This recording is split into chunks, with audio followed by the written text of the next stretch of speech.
Hello, I'm Kimberly Dondo, Digital Content Manager, and welcome to In Conversation With, the podcast series that delves into the world of financial services and brings you face to face with some of the most notable figures in the industry. Listen as we discuss topics that are currently facing the industry and hear from visionary CEOs to disruptive innovators as we bring you a diverse array of voices and perspectives. We'll explore the challenges they faced, the lessons they've learned, and the insights they have to share about the ever-evolving landscape of financial services.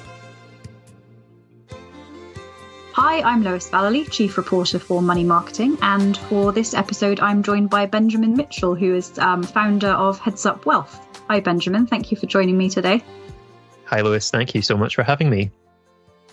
So maybe you could start off just by introducing yourself, telling our listeners a bit about why you decided to join the advice profession in the first place. So my background, Lois, is I kind of started going down the route of an accountancy background, and the bells of a chartered accountant were calling to me once upon a time. And like 95% of the profession, I kind of fell into financial services and being a financial advisor. And the cliched answer, I guess, is that I really kind of wanted to work more closely with individuals, with people.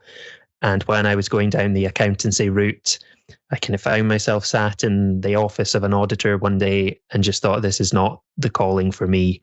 I would much rather get to know clients on a more personalized basis. And in financial advice, it's a great industry for nosy people like me, because you do get to know your clients very well.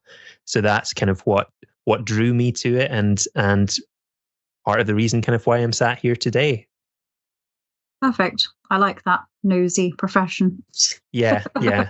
Definitely a trait I think that financial advisors need to have, is that bordering on nosiness, but being inquisitive, I guess. Same with journalists, to be fair. Yes.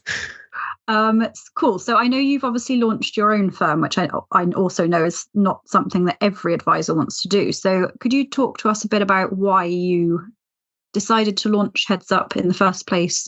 And also, I believe you've gone directly authorised, which is, I think, even more of a challenge. So maybe you could talk to us a bit about that.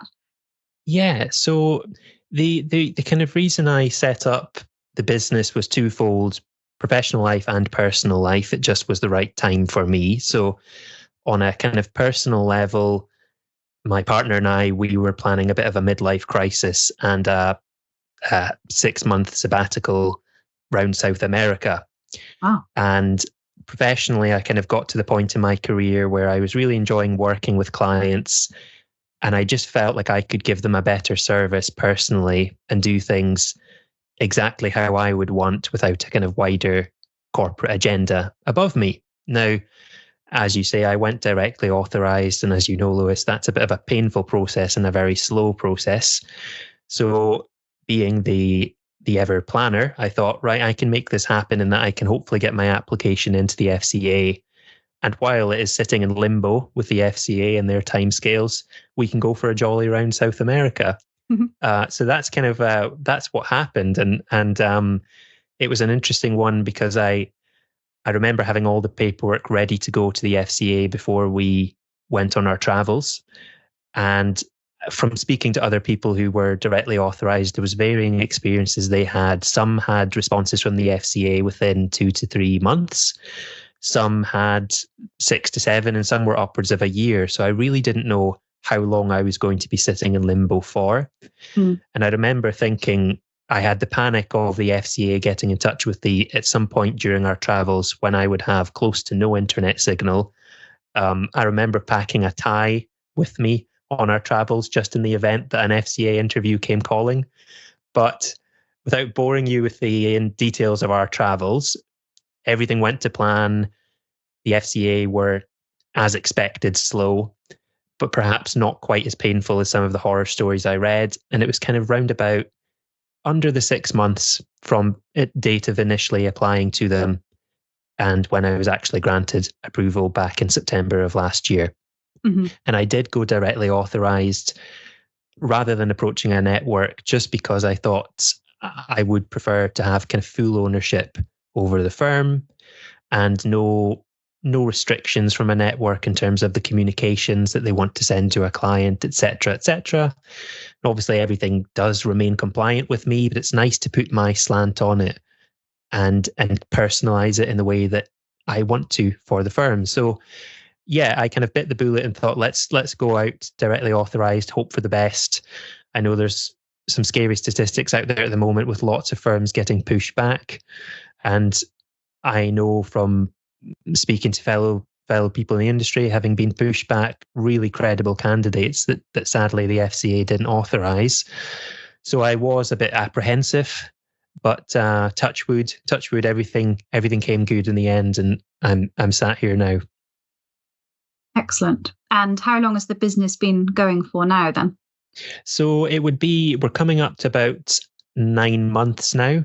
So okay. There was that period at the start of the journey where all of a sudden you're just authorized overnight, and it's quite scary in many ways because you've been sitting in limbo for so long, and then all of a sudden you can actually engage with clients again. And it's a very surreal feeling because for about 6 months of my life, I wasn't doing financial advice on a day-to-day basis. It was business plans, financial forecasts, marketing, branding.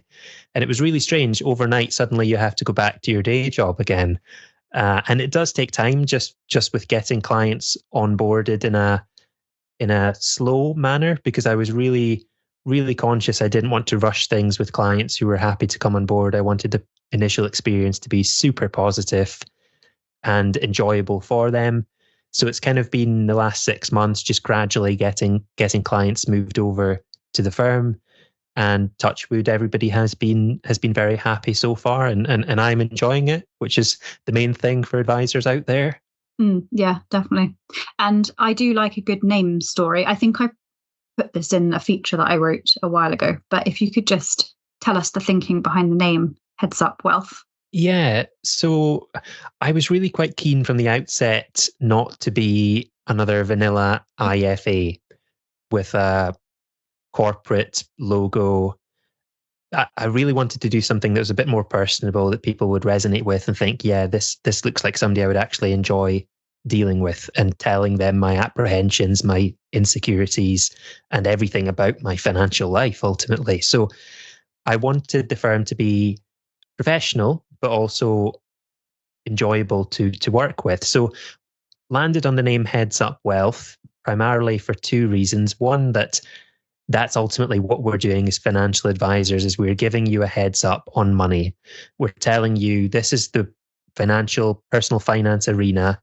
Based on everything we know, this is your heads up on that. And ultimately, clients have the final say as to whether they follow our advice or not. But we are giving them the heads up. We're taking all of the information and the noise out there in the media, the never-ending worry service, as I call it, the news. And we're just disseminating that and telling clients what they need to know and what they need to do. Because let's be honest, I enjoy this stuff. I'm one of the saddos out there that does enjoy reading budget updates and pensions and financial landscapes, but most clients don't. They just want to know the key heads up. So it was landed on for that reason, but also touching upon keeping your head up. So being positive about your financial future. I realize that money is a very anxiety-driven subject, and I've yet to meet or engage with a client who has no money apprehensions. They just manifest and present in different ways. So the brand and the business is really driven on the ethos of keeping you positive about your future and being engaged with your finances. So that's kind of where I got to with the name. Brilliant. I like that, the never-ending worry service. I might have to use that. Yeah, well, it's funny because I say to clients, very early on when I engage with them, that I hate jargon and it just complicates things. But one of the few ones that I do allow myself to say to clients is the never-ending worry service, the news. So yeah, you can definitely have that one for free. Thank you. Brilliant. So could you, or have you got anything you can reveal about your plans for, say, the next 12 months? What you were sort of where are you hoping to be in a year's time? Yeah, so I'm kind of taking things gradually at the moment and making sure clients that I work with, I can actually deliver real value to.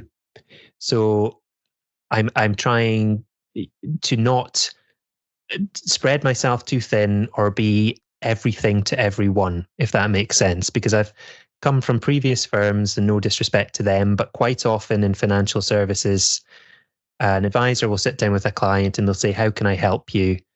The client will have their own agenda about what they want, and the advisor firm will then respond to that because they're getting business from the client. I'm kind of approaching things very differently and trying to make the business as streamlined as possible. And what I mean by that is not every client will fit well with the proposition. So I'm, in terms of, without going into the weeds too much, Lois, and stop me if I'm rambling, the investment proposition is something that I believe in. It's evidence-based investing. I'm very much of the opinion that if I wouldn't believe in it and wouldn't use it for my own financial plan, how can I recommend that to a client? So that's ultimately what I'm doing at the moment, is refining the investment proposition and making sure that the few number of clients I do take on, I know exactly what they've got and I believe completely in what I'm recommending to them. So working kind of along that vein, ultimately what I want over the next 12 months is just to gradually keep onboarding clients in a good manner. In touch wood, it's going well so far. Happy clients refer to fellow clients. So it's a nice industry that we're in. If you do the job well and you deliver on what you're saying, you can have a good stream of clients coming on board. And what I'm trying to do is be sensible with my time and delegate out tasks that I'm not an expert on, because we've only so many hours in the week. And for the business profitability and for the growth of the business, my time is best served meeting with clients, understanding their objectives and their goals.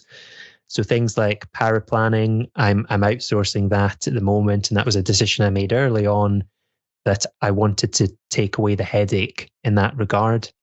And I do come from a power planning background, so I could be doing this. But I just feel like there's better uses of my time at the moment, especially while the business is in the early stages. So the next 12 months is really just kind of focusing on refining the proposition, checking in with clients that they're happy with the proposition, which is obviously great tick box for consumer duty. And yes, I'm doing surveys, brilliant, look at me, FCA, but it's also really important for me to know that existing clients are happy, because if they're happy, it bodes well that business will come thereafter.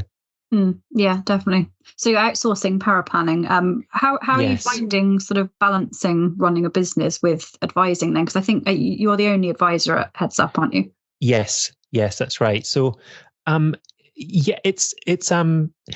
it's challenging at times. Don't get me wrong, because when you try to become the kind of financial confidant for a client, the person that they run everything past, it does take up a lot of time. And it's when I read stories about advisors serving 100, 150 clients, the pessimist in me just cannot see how that is potentially feasible to deliver an accurate, good service and to know everything or as much as you can about your client's life. I don't recognize it as being possible. So I'm very aware of my limitations and that there's only me. So to that end, I'm not trying to target a massive client bank. The kind of medium to long term aim would be maybe around 30 to 50 clients. And I would be happy with that, because I think I could service them exceptionally well and be in regular contact with them, have regular touch points on their life and adapting for the financial plan to respond to their life. Whereas I think when you start to push to greater client numbers, it becomes a much more service delivery. And as we both know, Lois, at the moment in the industry, there's lots of pressures around delivering an ongoing service and justifying ongoing fees you're taking from clients. So that's why I'm very aware that if I'm going to deliver the service that I would want as a client, I need to not be taking on a ridiculous amount of clients. And that kind of goes back to my earlier point, saying I'm being quite selective in who I'm working with, because that's beneficial for me, beneficial for the business, but ultimately for the clients as well. Yeah, definitely. And have you got like any specific technology you're using which is helping? Yeah, so I'm trying where possible to use tech packages to help streamline the business, make things more efficient for clients. So things like DocuSign for paperwork where possible, trying to get everything done electronically, because we are still a paper-heavy industry that is lost in the Stone Age quite often.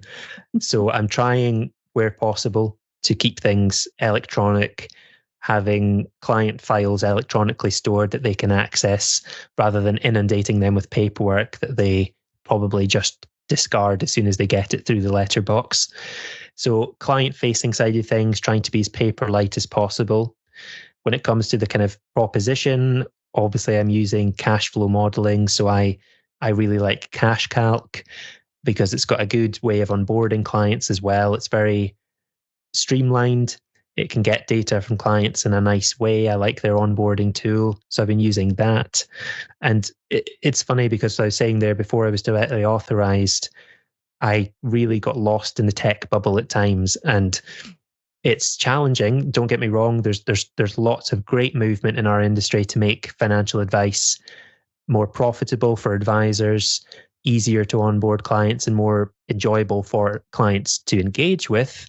But you do get a bit distracted at times, a bit of a magpie syndrome. And I admittedly hold my hands up. I was far too distracted during the directly authorised process. Any company that came along saying this is going to be the best thing since sliced bread, I was pretty much saying, oh yeah, I'll set aside half an hour of my time. So I think you have to be balanced. But to answer your question, yeah, I am trying to make it as tech heavy in a good way as I can. Great. Perfect. So maybe sort of focusing more broadly now, what do you see as some of the biggest challenges for financial planners today? I think it's kind of coming to that point I mentioned there about the ongoing advice service and delivering good value to clients. And I think that is difficult at times when you have an investment proposition such as the one that I do, in that I don't believe financial advisors can add value to portfolios by choosing funds or choosing where to invest. I think markets are incredibly efficient and do their own thing. So it's very much the value that I believe that we add is around that kind of behavioral conditioning for clients, trying to navigate the complexities in the never-ending worry service. There it goes again. Trying to navigate those complexities and decrease a client's anxiety and overwhelm. And I think to do that, you really have to engage with them on an ongoing basis so that they don't think you're just advising on a portfolio. Because that's what I had experienced previously in my career, was this kind of silo mentality. A client would meet with you for their annual review. You would do a report on how their portfolio is looking, but there was little engagement with their wider holistic plan. So I really try and say to a client that ultimately the benefit you will get from me is by letting me into every aspect of your financial life. Your portfolio will be one part of that, but if we do this in a good way and just leave it, it will do its thing. That will take care of itself and justify my fees alone. But the proper value that I can add is by that regular touch point. So I really do try and be in contact with my clients as frequently as they let me be. And I've really tried to balance that between not information overwhelm, because let's be honest, some clients do just want that annual touch point with you and to make sure everything's okay. But I am trying to become a more regular touch point with the clients throughout the year. So I think this is the pressure in the industry, and it's certainly moving that way with recent scandals and headlines, however you feel about those.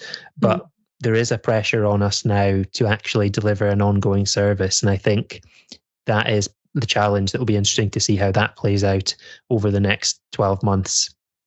Yeah, definitely. I think that kind of fits in. So I was working on a feature for the May issue about advisors' mental health, and how, so there were kind of two aspects to it. There's obviously the deluge of regulation that advisors have been having to grapple with recently. But then there's also the other element, which is the conversations and how they can sort of get really personal with clients and stray into almost like therapy.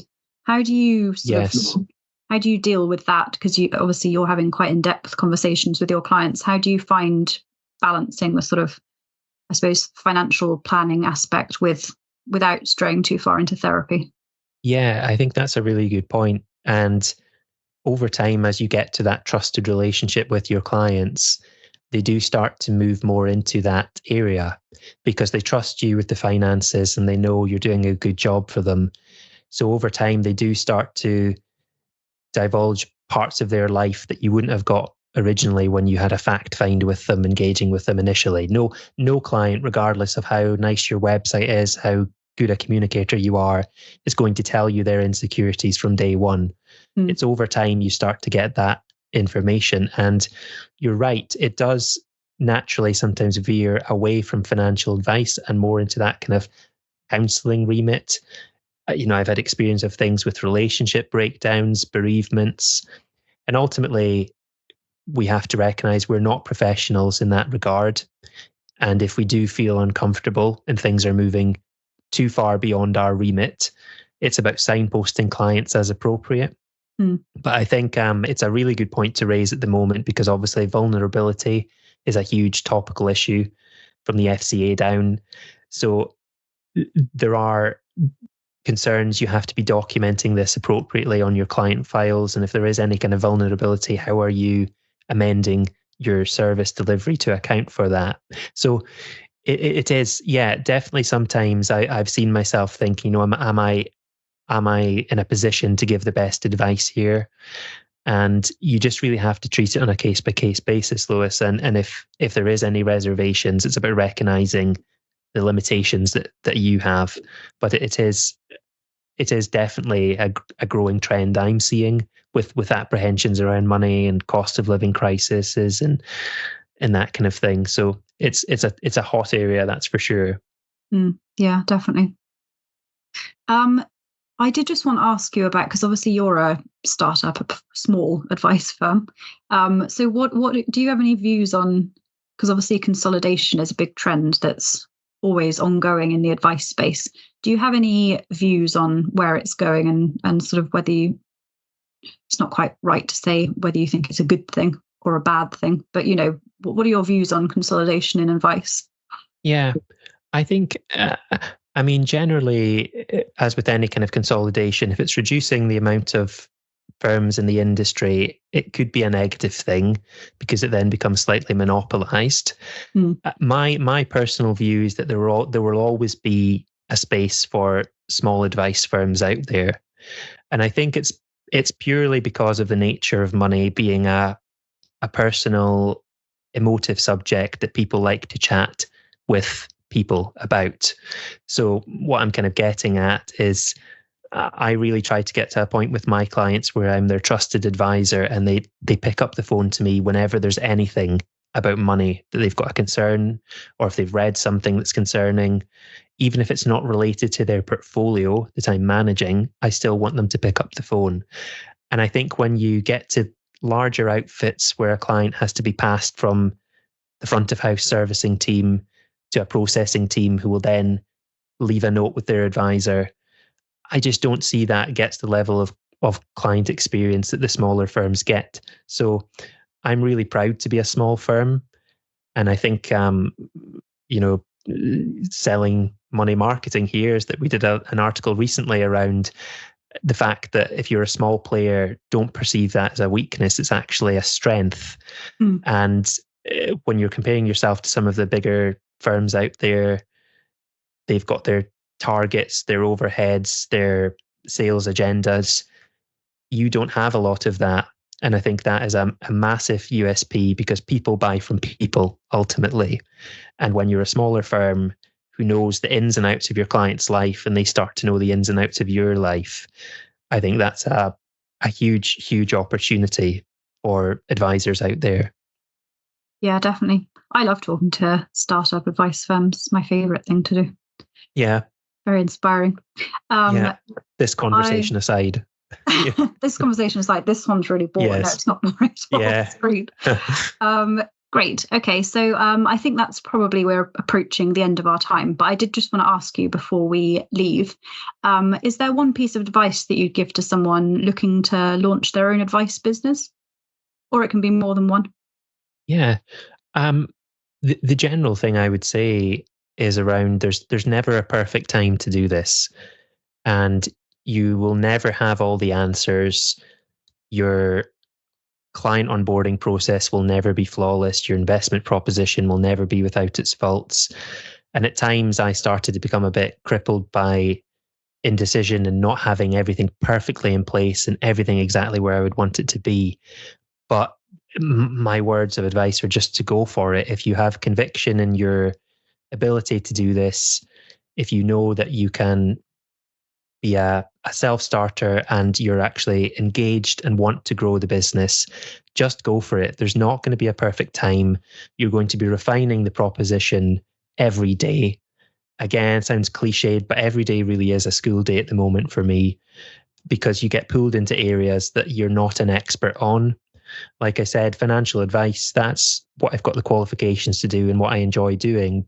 I was never a branding consultant or a marketer or doing interviews like this with you. It's not our day jobs, but you just do it and just get on with it. And I think being apprehensive or delaying things for that perfect time that does come up will never happen. And I don't regret it. Have I made some mistakes over the last 6 months? Absolutely. Will I make some mistakes over the next 6 months? You bet I will. But I would not look back. And I would say to anyone out there, regardless of which route you're planning to take your business to the market, whether it's directly authorised or a network, you will know what's right for you. But just do it, because it's a great industry with great future potential and it's not going anywhere. So yeah, that's my preach to you. Go for it. Excellent. Thank you very much. Very inspiring. And I've really enjoyed talking to you today. It's been a great conversation. So thank you very much for joining me. Likewise. Thanks for having me, Lois. Thank you for listening to In Conversation With. We do hope that you enjoyed it. Please do keep up to date with all our new releases via Podbean, Apple Podcasts, Spotify, and everywhere else you get your podcasts from. You can also keep up to date with all our new content published on the Money Marketing website, as well as our print edition Money Marketing magazine. So make sure to subscribe. Follow us on Twitter, LinkedIn, Facebook, and Instagram. See you next time.